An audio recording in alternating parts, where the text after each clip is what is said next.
Welcome to solve by Swati. यहाँ हम microbiology को डिस्कस कर रहे हैं, जो कि माइक्रोबायोलॉजी क्या है। तो माइक्रोबायोलॉजी साइंस की एक ऐसी ब्रांच है जो कि यहाँ पर साइंस की एक ऐसी ब्रांच है, ब्रांच ऑफ हम कह सकते हैं कि साइंस की एक ब्रांच है, science branch which study who studies where microbes are studies microbes are studies. तो माइक्रोबायोलॉजी साइंस या बायोलॉजी की एक ऐसी ब्रांच है जहाँ पर माइक्रोब्स मतलब ऐसे सूक्ष्म जीवों की को स्टडी किया जाता है। उनके उनकी सारी लाइफ के प्रोसेसेस को स्टडी किया जाता है। वो जो ब्रांच है इस बायोलॉजी की, वो माइक्रोबायोलॉजी कहलाती है। अब माइक्रोबायोलॉजी जो है, माइक्रोबायोलॉजी की अगर हम फादर की बात करें, फादर ऑफ माइक्रोबायोलॉजी, तो माइक्रोबायोलॉजी के जो फादर हैं वो है यहाँ पर एंटन वॉन ल्यूएनहॉक ल्यू एन हॉक। एंटन वॉन ल्यूएनहॉक जो है यहाँ पर माइक्रोबायोलॉजी के फादर के नाम से जाने जाते हैं, क्योंकि सबसे पहले इन्होंने कुछ माइक्रोब्स को माइक्रो कुछ ऐसे इंस्ट्रूमेंट के थ्रू इन्होंने देखने की कोशिश की, समझने की कोशिश की, इसीलिए इन्हें फादर ऑफ माइक्रोबायोलॉजी का क्रेडिट दिया जाता है। तो माइक्रोब्स जो है, माइक्रोब्स किन्हें कहा जाएगा? माइक्रोब्स उन्हें कहा जाएगा यहाँ पर जो हम हमारी आंखों से नहीं देख सकते, जिसे कि हम मतलब माइक्रोब्स उन्हें कहा जाएगा जो हमारी जो नॉर्मल विजिबिलिटी है उस विजिबिलिटी के अंदर नहीं आते हैं, क्योंकि इनका साइज जो है वो बहुत स्मॉल है। Size is very very small. इनका साइज बहुत छोटा है, बहुत छोटा है, और इस वजह से ये हमारी आंखों से हम नॉर्मली इन्हें नहीं देख सकते हैं। तो इन माइक्रोब्स को स्पेशली देखने के लिए कुछ हमें इंस्ट्रूमेंट की ज़रूरत होती है। और धीरे धीरे जैसे जैसे साइंस डेवलप होता गया, इन माइक्रोब्स की स्टडी होती चली गई, और लगातार यहाँ पर कहीं एडवांस माइक्रोस्कोप्स वगैरह ऐसे इंस्ट्रूमेंट डिज़ाइन किए गए जिससे इन माइक्रोस्कोप्स को क्या देखा जा सकता हो। तो यहाँ पर जो माइक्रोब्स है, वो माइक्रोब्स क्या क्या हो सकते हैं जिसे हम आंखों से नहीं देख सकते हैं। तो सबसे पहले जो एग्जाम्पल आता है वो आता है बैक्टीरिया का। उसके बाद यहाँ पर प्रोटोजोअन्स का, कुछ यूनिसेल्युलर फंजाई होती हैं वो यहाँ पर माइक्रोब्स के अंदर आती हैं। दूसरा यहाँ पर वायरसेस आते हैं। इतने सारे जो इनके किंगडम्स है, फाइलम्स है, वो यहाँ पर कहीं किंगडम्स के जो एनिमल्स है, कहीं किंगडम्स के जो लिविंग ऑर्गेनिजम्स है, वो यहाँ माइक्रोब्स के अंदर रखे जाते हैं। तो माइक्रोब्स के अंदर अगर हम बात करें, तो माइक्रोब्स के अंदर यहाँ पर प्रोकैरियोट्स भी आते हैं, इन यूकेरियोट्स भी आते हैं। यूनिसेल्युलर यूकेरियोट्स एंड प्रोकैरियोट्स यहाँ पर माइक्रोब्स के अंदर हैं, क्योंकि इनका साइज बहुत छोटा है। नेकेड आइट से हमें इन्हें नहीं देख सकते हैं, इसीलिए हमें एडवांस इंस्ट्रूमेंट की जरूरत होती है इन माइक्रोब्स को देखने के लिए। अब माइक्रोब्स के जो है वो यहाँ पर यूबिक्यूटस होते हैं। यूबिक्यूटस का मतलब सिंपल सा है कि फाउंड एवरीवेयर। शायद ही अर्थ पर ऐसी कोई जगह होगी जहां पर माइक्रोब्स प्रेजेंट नहीं है। हर जगह आपको एयर, चाहे एयर हो, चाहे वाटर हो, चाहे सोइल हो, चाहे ग्लेशियर्स हो, चाहे फूड हो, हर जगह, चाहे वो एज अ पैरासाइट्स हो, एनिमल्स के बॉडी के अंदर हो, हर जगह ये आपको देखने को मिलेंगे। तो इनका इम्पोर्टेंस इसलिए है क्योंकि यहाँ पर जो माइक्रोब्स हैं वो हमारे लिए क्या है, यूजफुल भी है, और ये हमारे लिए क्या है, हार्मफुल भी है। कुछ जो माइक्रोब्स होते हैं वो हमारे लिए या फिर इन्वायरमेंट के लिए कुछ बेनिफिशियल चीज़ें परफॉर्म करते हैं, जैसे कि हमें पता है कि यहाँ पर ये नाइट्रोजन फिक्सेशन का काम करते हैं, कई फर्मेंटेशन का काम करते हैं, कई हमारे लिए फूड प्रोडक्ट का फॉर्मेशन करते हैं। लेकिन कुछ माइक्रोब्स जो होते हैं, कुछ जो पैथोजेनिक माइक्रोब्स होते हैं वो यहाँ पर चाहे प्लांट हो, चाहे एनिमल्स हो, चाहे अदर बैक्टीरियाज हो, उनमें क्या करते हैं, डिजीज फैलाने का काम करते हैं। और ये जो डिजीज है वो यहाँ पे क्या होते हैं, फैटल होते हैं। कई बीमारियां यहाँ पे जानलेवा होती हैं। तो इसीलिए यहाँ पर उन माइक्रोब्स की स्टडी करना इम्पॉर्टेंट हो जाता है, और वो जो पूरे माइक्रोब्स की स्टडी, उनका लाइफ हैबिटाट, वो कैसे सरवाइव करते हैं, क्या चीज़ें किन चीज़ों को अपने फूड के रूप में देखते हैं, कैसे रिप्रोड्यूस करते हैं, पूरा उनको जो लाइफ हिस्ट्री होता है, वो यहाँ पर माइक्रोबायोलॉजी के अंदर स्टडी किया जाता है। वहीं दूसरी ओर कैसे उन्हें जो ऐसे लिविंग ऑर्गेनिजम्स जो हमें आंखों से नहीं दिखाई दे रहे हैं, उन्हें कैसे स्टडी किया जाए, उसके लिए उन्हें कैसे लेबोरेटरी में कल्चर किया जाए, क्या क्या चीज़ें, क्या क्या फूड उनके लिए बनाया जाए, कैसे कंडीशंस हमें लेबोरेटरी में रिक्वायर्ड होती हैं, वो सभी चीज़ें यहाँ पर पूरी माइक्रोबायोलॉजी ब्रांच के अंदर स्टडी होती हैं। तो सिंपल सा हमने यहाँ पर माइक्रोबायोलॉजी का जस्ट एक नॉर्मल फ्लो देखा। अब जैसे यहाँ पर हम हमारी जो आइज़ हैं, अगर हम हमारी ह्यूमन आइज़ की बात करें, तो ह्यूमन आइज़ जो है वो यहाँ पर कुछ स्पेसिफिक विजिबिलिटी की रेंज होती है। विजिबिलिटी जो है, हम जिन चीज़ों को देख सकते हैं, उसकी हमारे आंखों की एक क्षमता है कि किस साइज तक हम चीज़ों को देख सकते हैं। जैसे अगर हम किसी भी साइज की बात करें, तो हम मीटर अगर साइज है तो हम देख सकते हैं, सेंटीमीटर में कुछ चीज़ों को हम देख सकते हैं, कुछ छोटा माइक्रोमीटर तक हम देख सकते हैं। लेकिन इसके बियॉन्ड हमारी विजिबिलिटी नहीं है। अगर हम उसके नीचे भी जाएं, अगर नैनोमीटर में हम जाएं, तो यहाँ पर हमारी विजिबिलिटी क्या है?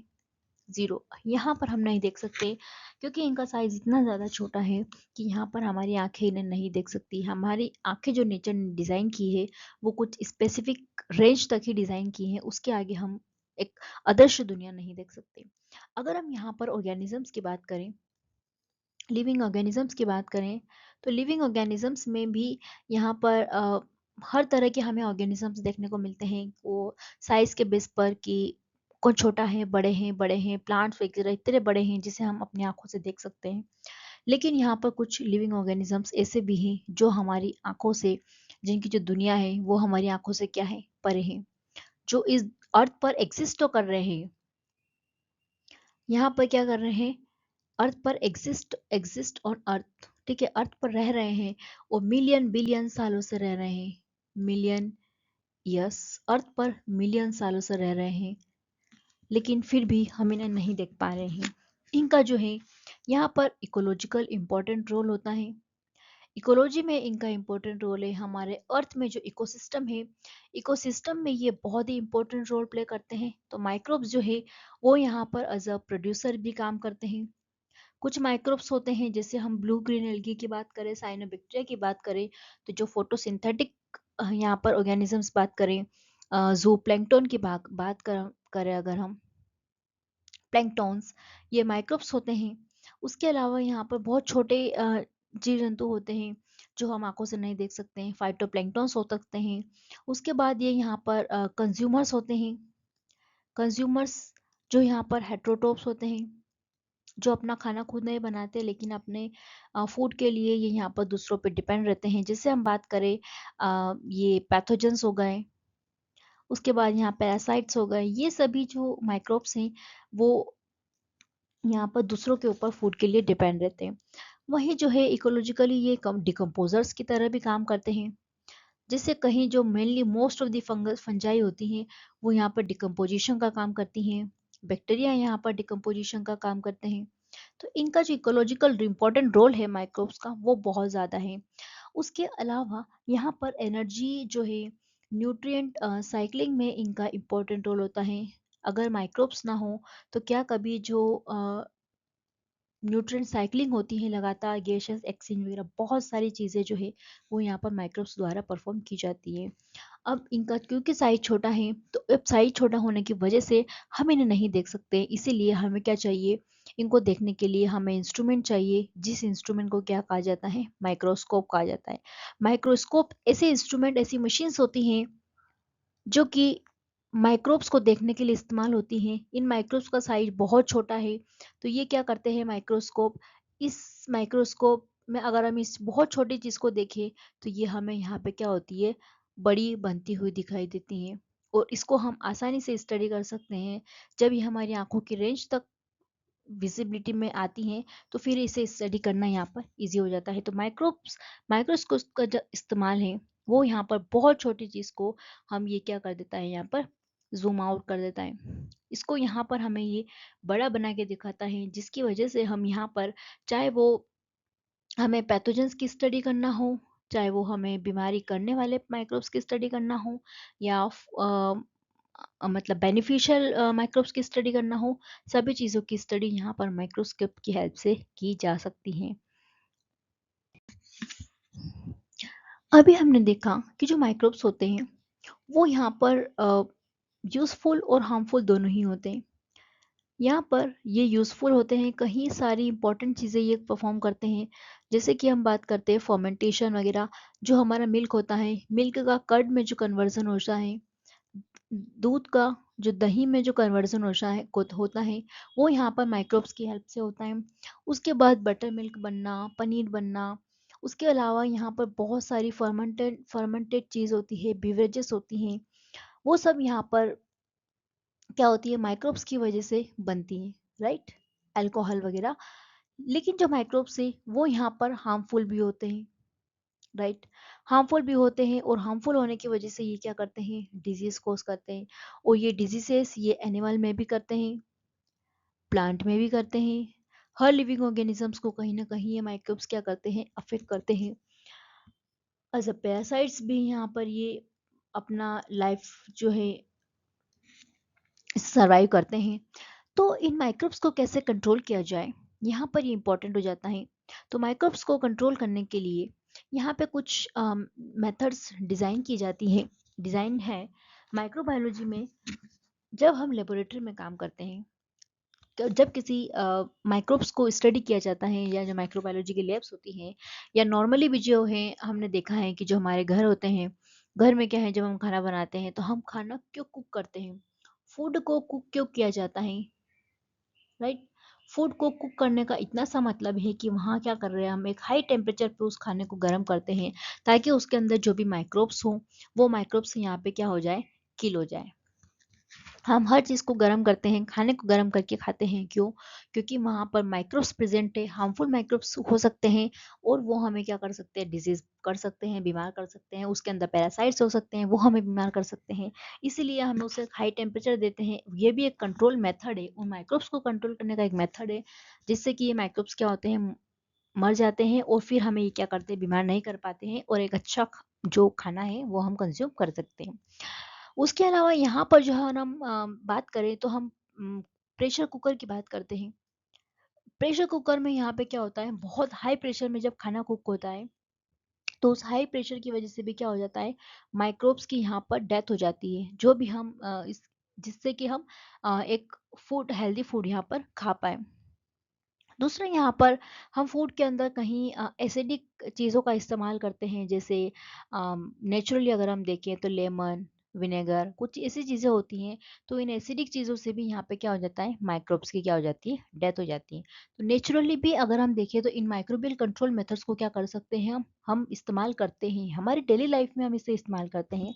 लेकिन जब हम साइंटिफिक स्टडी करते हैं, जब हम लेबोरेटरी में चीज़ों को समझने की कोशिश करते हैं, तो वहाँ पर क्या होते हैं, कुछ एडवांस और मशीन्स होती हैं, इंस्ट्रूमेंट्स होते हैं, जिनका उपयोग वहाँ पर किया जाता है। लेकिन नॉर्मली भी हम कुछ फिजिकल मेथड्स का इस्तेमाल अपने रोजाना की आम जीवन में करते हैं। अगर हम देखें कि कुछ फिजिकल एजेंट्स होते हैं जिनका इस्तेमाल हम माइक्रोब्स को कंट्रोल करने के लिए इस्तेमाल करते हैं, जैसे यहाँ पर हम बात करें हीट जो है, टेम्परेचर, वो एक यहाँ पर फिजिकल फैक्टर्स है जिसका इस्तेमाल हम माइक्रोब्स को किल करने के लिए करते हैं। तो हीट का जो इस्तेमाल है वो ड्राई हीट का मतलब है कि यहाँ पर विदाउट मॉइस्चर विदाउट मॉइस्चर या फिर विदाउट वाटर वेपर, यहाँ पर जब हाई टेम्परेचर का इस्तेमाल किया जाता है तो वो यहाँ पर ड्राई हीट ट्रीटमेंट कहलाता है। और जब यहाँ पर मॉइस्ट हीट का मतलब है कि यहाँ पर जो है वाटर वेपर प्रेजेंट है, इस हीट के अंदर, इस हाई टेम्परेचर के अंदर वाटर वेपर प्रेजेंट है, और इसकी वजह से ये क्या कहलाता है, मॉइस्ट हीट कहलाता है। तो चाहे वो ड्राई हीट हो, चाहे वो मॉइस्ट हीट हो, दोनों का इस्तेमाल माइक्रोब्स को किल करने के लिए किया जा सकता है। अगर हम ड्राई हीट का इस्तेमाल कर रहे हैं इंसिनेशन के टेक्निक के थ्रू, तो वो यहाँ पे क्या करती है, स्टेलाइजेशन का काम करती हैं। किसी सरफेस से माइक्रोब्स को, किसी सरफेस से यहाँ पर क्या होते हैं, किसी सरफेस पे अगर हम बात करें तो इनको किल करने का काम करती हैं। ड्राई ओवन, यहाँ पर अगर हम लेबोरेटरी के अंदर भी देखें तो यहाँ पर कुछ ऐसे छोटे छोटे ओवन कुकर जैसे ऐसी गोल गोल ओवन मशीन्स होती हैं जिनके अंदर हम किसी ऑब्जेक्ट को रखकर हम उसे स्लाइस करते हैं ड्राई हीट के थ्रू। यहाँ पर हाई टेम्परेचर फ्लेम देते हैं जिसकी वजह से क्या होता है, ये जो ऑब्जेक्ट है हमारा ये क्या हो जाता है, स्टरलाइज हो जाता है।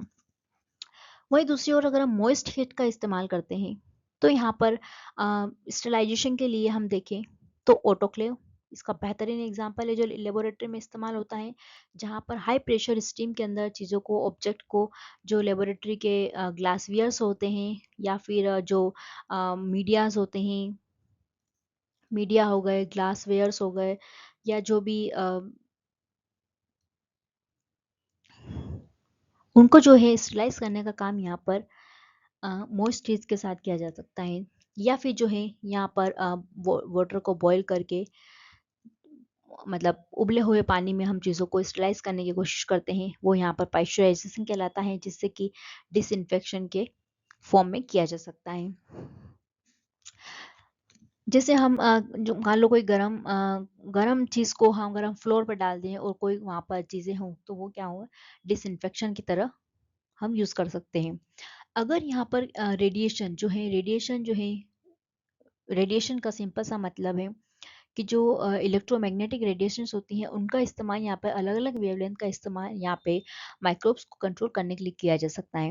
अगर हम देखें आयोनाइजिंग रेडिएशन जैसे कि X ray, cathode ray and gamma ray, ये यहाँ पर स्टरलाइजेशन के लिए इस्तेमाल की जाती है। हम यहाँ पर किसी सरफेस को इस्तेमाल कर सकते हैं, सरफेस को क्लीन कर सकते हैं। उसके बाद यहाँ पर जो ऑब्जेक्ट्स होते हैं जैसे ऑपरेशन थिएटर्स वगैरह में जो चीज़ें यूज़ होती हैं उन्हें यहाँ पे स्टरलाइज करने के लिए इस्तेमाल किया जा सकता है। जनरली जो रेडिएशंस होती हैं वो यहाँ पर लिविंग सेल्स के लिए इस्तेमाल नहीं होती। लिविंग सेल्स के लिए यहाँ पर इन्हें इस्तेमाल नहीं किया जा सकता, क्योंकि ये क्या करती हैं, लिविंग सेल्स में डीएनए में क्या कर देती हैं, म्यूटेशन कॉज करती हैं। इसी वजह से यहाँ पर रेडिएशन का इस्तेमाल बहुत कम हद, मतलब कंट्रोल्ड वे में किया जा सकता है। अगर हम नॉन आयोनाइजिंग रेडिएशन जैसे कि यूवी रेज का बेहतरीन एग्जाम्पल है, इसे यहाँ पर डिसइंफेक्शन के रूप में माइक्रोब्स को गिल करने के लिए कर सकते हैं। केमिकल एजेंट को अगर हम देखें तो केमिकल एजेंट्स में यहाँ पर हम आइदर गैसेस को इस्तेमाल कर सकते हैं या फिर कोई ऐसे लिक्विड्स जिनको यहाँ पर इस्तेमाल किया जा सकता है। गैसेस का इस्तेमाल चाहे वो स्टरलाइजेशन के लिए भी किया जा सकता है एंड डिसइंफेक्शन के लिए भी किया जा सकता है। स्टरलाइजेशन का अगर हम मतलब देखें तो स्टरलाइजेशन का मतलब है द कंप्लीट रिमूवल और destruction of all viable microbes used on in animate object. जो भी मतलब ऑब्जेक्ट्स होते हैं, कोई चीज़ हो गई, जो भी हमारे इंस्ट्रूमेंट हो गए, औजार हो गए, लिविंग ऑर्गेनिजम्स को, लिविंग ऑब्जेक्ट्स को छोड़कर जो भी अगर हम माइक्रोब्स को किल करने के लिए पूरी जो प्रोसेस होती है, जितने भी वायबल लिविंग ऑर्गेनिक माइक्रोब्स होते हैं उन्हें किल करने के लिए टेक्निक होती है, स्टरलाइजेशन कहलाती है। तो गैसेस का इस्तेमाल यहाँ पे किया जा सकता है। जैसे अगर हम देखें तो H2O2 जो है हाइड्रोजन पेरोक्साइड, उसका इस्तेमाल यहाँ पर स्टरलाइजेशन के लिए किया जा सकता है।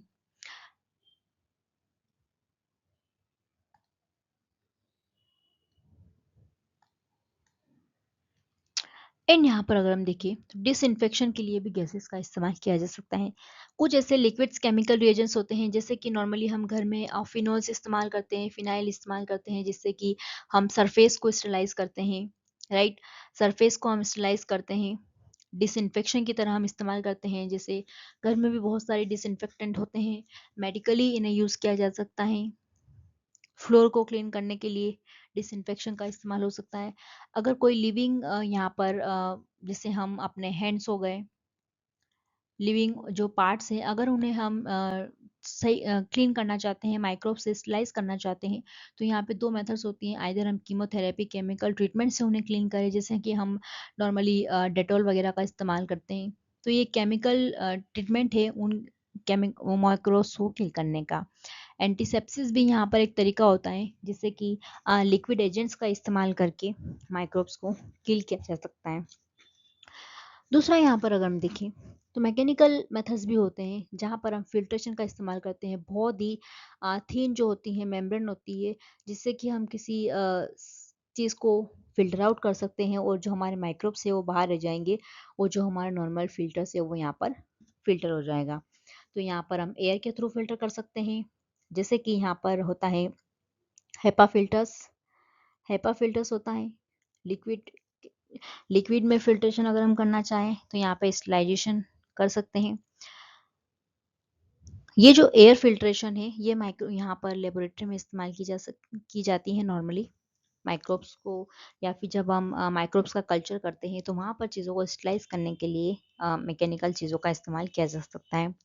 बायोलॉजिकल एजेंट्स भी यहाँ पर होते हैं जिससे कि हम माइक्रोब्स को कंट्रोल कर सकते हैं, जैसे कि ऐसे कुछ प्रेडेटर जो खुद इन माइक्रोब्स को खाते हों, तो यहाँ पर प्रेडेटर का इस्तेमाल किया जा सकता है। एंटीसेप्सिस, जैसे कि यहाँ पर एंटीबायोटिक वगैरह जो कोई ऑर्गेनिजम्स है वो यहाँ पर सिक्रेट करता है जो दूसरे ऑर्गेनिजम्स को किल करता है, उनका इस्तेमाल यहाँ पे किया जा सकता है। वायरसेस जो है, वायरसेस जो है यहाँ पर बैक्टीरिया के ऊपर, बैक्टीरिया को के ऊपर रहते हैं। ये बैक्टीरिया हैं और यहाँ पर ये वायरसेस हैं। तो वायरसेस है जो है इस बैक्टीरिया क्या करेगा, किल करेगा। तो इनको भी कुछ हेल्पफुल वायरसेस का इस्तेमाल करके हम माइक्रोब्स को किल कर सकते हैं। कुछ ऐसे टॉक्सिन्स जो है बैक्टीरिया वगैरह सीक्रेट करते हैं जो दूसरे हार्मफुल बैक्टीरिया को किल करने का काम करते हैं, उनका इस्तेमाल यहाँ पर माइक्रोब्स को कंट्रोल करने के लिए किया जा सकता है। अगर हम यहाँ पर डिसइंफेक्शन को देखें तो डिसइंफेक्शन का मतलब है डिस्ट्रक्शन और removal of vegetative pathogens. Vegetative का पैथोजन का मतलब है जो माइक्रोब्स की जो सेल्स हैं जो भी रिप्रोड्यूस नहीं कर रही हैं but not bacterial endospore. Disinfection में हम केवल और केवल सिर्फ बैक्टीरियल सेल्स को मार सकते हैं, यहाँ पर बैक्टीरिया के एंडोस्पोर को नहीं मार सकते हैं। और नॉर्मली ये जो है वो नॉन लिविंग ऑब्जेक्ट्स के लिए इस्तेमाल किया जा सकता है। एंटीसेप्सिस में क्या होता है, जहाँ पर केमिकल्स का इस्तेमाल करके बॉडी की सरफेस पर हम केमिकल का इस्तेमाल कर सकते हैं, जिससे कि यहाँ पर पैथोजन क्या हो जाए, इनिबिट हो जाए या फिर पैथोजन की मृत्यु हो जाए। जैसे कि एंटीसेप्सिस में सबसे पहले अगर हम एग्जांपल देखें तो यहाँ पे एंटीबायोटिक्स का इस्तेमाल हम करते हैं, सरफेस पर लगाते हैं, कोई डर्मल क्रीम हो उनका इस्तेमाल हम करते हैं। इन्फेक्शंस के टाइम जो है डॉक्टर हमें क्रीम वगैरह प्रीफर करते हैं ताकि हमें क्या वो इन्फेक्शन ना फैले, तो वो भी यहाँ पर एंटीसेप्सिस उन पैथोजन को जो है किल करने का काम करते हैं। केमोथेरेपी में क्या होता है, कुछ केमिकल को बॉडी के अंदर इंटरनली यूज किया जा सकता है जिससे कि पैथोजन या जो टिश्यू में माइक्रोब्स ग्रो हो रहे हो उन्हें यहाँ पर किल किया जा सकता है। तो ये यहाँ पर कुछ ऐसे मेथड्स हैं जो कि यूज़ किए जाते हैं माइक्रोब्स को कंट्रोल करने के लिए, चाहे वो फिजिकल एजेंट्स के थ्रू हो, केमिकल एजेंट्स के थ्रू हो, मैकेनिकल प्रोसेस के थ्रू हो, या बायोलॉजिकल एजेंट्स का इस्तेमाल करके माइक्रोब्स को कंट्रोल किया जा सकता है। लेकिन नेचर में अगर हम देखें तो यहाँ पर नेचर में जो है, नेचर में यहाँ पर चीज़ें जो हैं वो इस तरीके से बैलेंस नहीं होती। ये सिर्फ साइंटिफिकली स्टडी करने के लिए हम इन चीज़ों का इस्तेमाल कर सकते हैं। जैसे यहाँ पे एक एग्जाम्पल दिया हुआ है, एक एग्जाम्पल यहाँ पे दिया हुआ है कि हम फिजिकल जो है एजेंट हैं माइक्रोब्स को कंट्रोल करने के लिए, अगर हम फिजिकल एजेंट टेम्परेचर का इस्तेमाल करते हैं, जैसे हम खाना बनाते टाइम हम खाने को कुक करते हैं, हीट पर उसे बहुत टाइम तक रखते हैं ताकि वो खाना क्या हो जाए, कुक हो जाए। खाना तो है साथ साथ में कुक होता है, लेकिन यहाँ पर जो है इस टेम्परेचर की वजह से यहाँ पे क्या होता है, माइक्रोब्स भी क्या हो जाते हैं, किल होते हैं। अब यहाँ पर कुछ मोइस्ट हीट से किलिंग की कुछ कंडीशंस दी हुई हैं कि अगर हम चाहते हैं कि हम यीस्ट माइक्रोब्स को किल करें, तो यहाँ पर अगर वेजिटेटिव सेल्स है, नॉर्मल यीस्ट के सेल्स है, तो उसे अगर 50 टू 60 डिग्री टेम्परेचर पर 5 मिनट के लिए रखा जाए तो यहाँ पे यीस्ट की सेल्स क्या हो जाती है, इन्फेक्टिव यीस्ट की सेल्स यहाँ पर किल हो जाती हैं। और अगर स्पोर्स हैं, रिप्रोडक्टिव स्टेज है, तो उसे थोड़ा सा हाई टेम्परेचर के लिए अगर 5 मिनट पर रखा जाए 70 टू 80 डिग्री सेंटीग्रेड पर, तो यहाँ पर ये सेल किल हो जाते हैं। मोल्ड्स जो होते हैं, यूनिट जो फंगस होती हैं जो फूड के ऊपर ग्रो करती हैं जनरली, उसे 62 डिग्री टेम्परेचर पे अगर 30 मिनट्स के लिए रखा जाए तो यहाँ पर मोल्ड्स की हो जाती है, किल हो जाती हैं। और अगर स्पोर्स हैं, रिप्रोडक्टिव स्टेजेस हैं, तो उसे यहाँ पर 80 डिग्री टेम्परेचर पे रखेंगे तो वो यहाँ पर किल हो जाती है। बैक्टीरिया की अगर हम बात करें तो बैक्टीरिया जो है वो यहाँ पर 60 टू 70 डिग्री पर 10 मिनट्स में यहाँ पर वेजिटेटिव सेल्स बैक्टीरिया की किल हो जाती है, क्योंकि नॉर्मल बैक्टीरिया के लिए ये टेम्परेचर बहुत ज़्यादा हाई होता है और बैक्टीरिया इस पर सस्टेन नहीं कर सकता। अगर स्पोर्स हैं तो बैक्टीरिया के स्पोर्स हैं वो यहाँ पर टेम्परेचर से रेजिस्टेंस होते हैं, तो उन्हें यहाँ पर आइदर ऑटोक्लेव का हम इस्तेमाल कर सकते हैं, या फिर बहुत हाई टेम्परेचर पर, नियरली 100 डिग्री टेम्परेचर पर अगर हम उसे रखें कुछ टाइम के लिए, तो यहाँ पर बैक्टीरिया किल हो जाते, जो स्पोर्स होते हैं बैक्टीरिया के एंडोस्पोर्स, वो यहाँ पर किल हो जाते हैं। और अगर वायरसेस की बात करें तो वायरसेस जो हैं वो 60 सेंटीग्रेड पर 30 मिनट के लिए अगर रखा जाए तो वो यहाँ पर किल हो जाते हैं। तो ये कुछ टेम्परेचर का हमने एग्जांपल लिया कि कुछ स्पेसिफिक टेम्परेचर अगर दिया जाए तो यहाँ पर सेल्स जो होती हैं वो किल हो जाती हैं, क्योंकि बहुत ज़्यादा हाई टेम्परेचर पर जो हमारे यू बैक्टीरिया वगैरह होते हैं, नॉर्मली नॉर्मल इन्वायरमेंट में सर्वाइव करने वाले जो यू बैक्टीरिया हो जाते हैं, वो यहाँ पे क्या हो जाते हैं, किल हो जाते हैं। जो आर्की बैक्टीरिया वगैरह होते हैं, आर्की बैक्टीरिया जो हैं वो एक्सट्रीम कंडीशंस में रहने के लिए अडेप्ट होते हैं, तो ये यहाँ पर जनरली हाई टेम्परेचर पे क्या होते हैं, सर्वाइव कर जाते हैं। तो जो आर्की बैक्टीरिया होते हैं जनरली वो बहुत एक्सट्रीम इन्वायरमेंट में रहते हैं, एक्सट्रीम इन्वायरमेंट को ये फेस करते हैं, चाहे वो हाई टेम्परेचर हो, हाई प्रेशर हो, हाई पीएच हो। तो नॉर्मली ये चाहे हॉट स्प्रिंग हो, चाहे आइस ग्लेशियर्स हो, ये वहाँ पे पाए जाते हैं। ये नॉर्मली वहाँ फंक्शन परफॉर्म करते हैं, लेकिन जो हमें डिजीज कॉज करते हैं नॉर्मली वो सब यू बैक्टीरियाज होते हैं। तो ये नॉर्मल अगर उन्हें थोड़ा सा हाई टेम्परेचर मिले नॉर्मल से ज़्यादा, तो फिर वो यहाँ पर किल हो जाते हैं। माइक्रोब्स जो है जितने भी हो, चाहे वो फंगस हो यहाँ पर, चाहे वो प्रोटोजोअन्स हो, चाहे वो डिफरेंट बैक्टीरियाज हों, उनके सब अगर हम बात करें तो यहाँ पर जो 5 किंगडम विटेकर ने जो क्लासिफिकेशन दिया था, जहाँ पर मोनेरा था, Monera kingdom, protista kingdom, right, protista kingdom, फिर यहाँ पर जो था फंजाई, प्लांटी एंड एनिमेलिया, ये जो 5 किंगडम थे, इन 5 किंगडम में अगर हम बात करें तो 5 किंगडम्स में यहाँ पे माइक्रोब्स होते हैं। मोनेरा में जो हम यूनिसेल्युलर प्रोकैरियोट्स की बात करते हैं तो यहाँ पे भी इस किंगडम में भी माइक्रोब्स होते हैं। प्रोटिस्टा में भी यूनिसेल्युलर यूकैरियोट्स में माइक्रोब्स प्रेजेंट होते हैं। यूनिसेल्युलर जो फंजाई होती हैं, माइक्रोस्कोपिक फंजाई होती हैं, वो यहाँ पर माइक्रोब्स होती हैं। प्लांटी में भी कुछ यूनिसेल्युलर प्लांट्स होते हैं, जैसे हम फाइटोप्लैंक्टन्स की वगैरह की बात करें, फाइटोप्लैंक्टन वगैरह की अगर हम बात करें तो वो यहाँ पे प्रेजेंट होते हैं। एनिमल्स में भी यहाँ पर प्रोटोजोन्स वगैरह होते हैं जो डिजीज कॉजिंग पैथोजेंस होते हैं, वो यहाँ पर माइक्रोब्स की कैटेगरी में आते हैं। तो कई सारी चीज़ें यहाँ पर जो है माइक्रोब्स ओवरऑल फील्ड बनाता है, जहाँ पर इन सभी की स्टडी जो है, इन सभी पैथोजन कॉजिंग माइक्रोब्स की या यूजफुल माइक्रोब्स को स्टडी किया जा सकता है। अब हम देखें तो माइक्रोबायोलॉजी में क्या क्या चीज़ें स्टडी होती हैं। तो माइक्रोबायोलॉजी में जो माइक्रोब्स हैं, चाहे वो बैक्टीरिया हो, चाहे वो वायरसेस हो, चाहे वो प्रोटोजोअन्स हो, और चाहे वो other parasites, small microscopic parasites हो, यहाँ पर जो माइक्रोब्स होते हैं वो किस हैबिटेट में रहते हैं, उस पूरी की स्टडी को, उसके बाद उनका जो फूड और न्यूट्रिशन सोर्सेस क्या है, वो क्या खाते हैं, किस तरीके से खाते हैं वो, उसके बाद उनकी जो एनाटॉमी होती है, माइक्रोब्स की जो स्ट्रक्चर्स होते हैं, मोर्फोलॉजी होती है, उनके जो बायोकेमिकल पाथवेज होते हैं, बायोकेमिकल स्टडी, उसके अलावा जो है उनका जो है इवोल्यूशन हो गया, उसके अलावा यहाँ पर जो इको इकोलॉजिकल इकोलॉजी में जो इनके रोल्स हैं, चाहे इकोलॉजिकल रोल्स हैं, उनके फंक्शंस हैं, और उनके जो इंटरेक्शंस हैं, उन सभी को यहाँ पर स्टडी किया जा सकता है। उसके अलावा माइक्रोबायोलॉजी में जो है वो यहाँ पर इनके जो एडवांस अगर हम टेक्नोलॉजी की बात करें तो यहाँ पर यूजफुल चीज़ें जो होती हैं, जैसे फर्मेंटेशन, फूड इंडस्ट्री में इनका क्या इस्तेमाल है, बायोटेक्नोलॉजी में इनका क्या इस्तेमाल है, कैसे माइक्रोब्स का इस्तेमाल करके जेनेटिक इंजीनियरिंग में चीज़ों को मॉडिफाई किया जा सकता है। उसके अलावा यहाँ पर कुछ फार्मा इंडस्ट्रीज में इनका इस्तेमाल है, डिजीज़। उसके अलावा यहाँ पर प्रोबायोटिक्स के फॉर्म में माइक्रोब्स का क्या इस्तेमाल है, एंटीबायोटिक्स, उसके अलावा यहाँ पर वैक्सीन्स को बनाने में माइक्रोब्स की क्या इम्पोर्टेंट रोल है, उसके अलावा यहाँ पर रिकॉम्बिनेंट डीएनए टेक्नोलॉजी में इनका क्या इस्तेमाल है। कहीं सारे एडवांस फील्ड है जहाँ पर इनको स्टडी किया जा सकता है।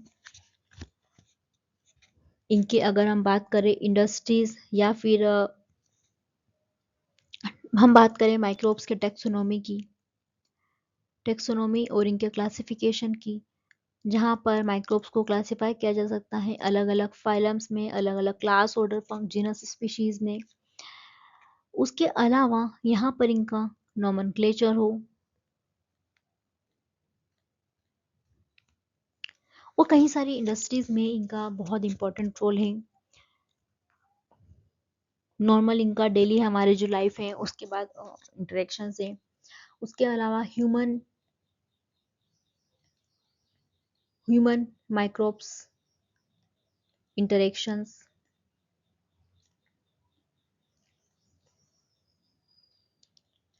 उसके अलावा यहाँ पर वेटनरी साइंसेज में इनका इस्तेमाल है। तो कई सारी जगह यहाँ पर माइक्रोबायोलॉजी का इस्तेमाल है अगर हम देखें तो, इसीलिए माइक्रोबायोलॉजी को स्टडी किया जा सकता है, क्योंकि इंडस्ट्री के फॉर्म में देखिए तो माइक्रोब्स का इंपॉर्टेंट रोल है, इकोलॉजिकल फंक्शंस इनके बहुत इंपॉर्टेंट है। तो यहाँ पर माइक्रोबायोलॉजी की मैंने कई सारी ब्रांच बताई है जहाँ पर ज़रूरी है कि इस फील्ड को समझा जाए। माइक्रोबायोलॉजी, माइक्रोब्स के बारे में हम स्टडी करें, उनके फूड न्यूट्रिशन को समझे, उनकी लाइफ हिस्ट्री ट्रेट्स को समझे, उनके इकोलॉजिकल फंक्शंस को समझे। तो इन जनरल हमने यहाँ पे कुछ चीज़ें डिस्कस करी। Thank you.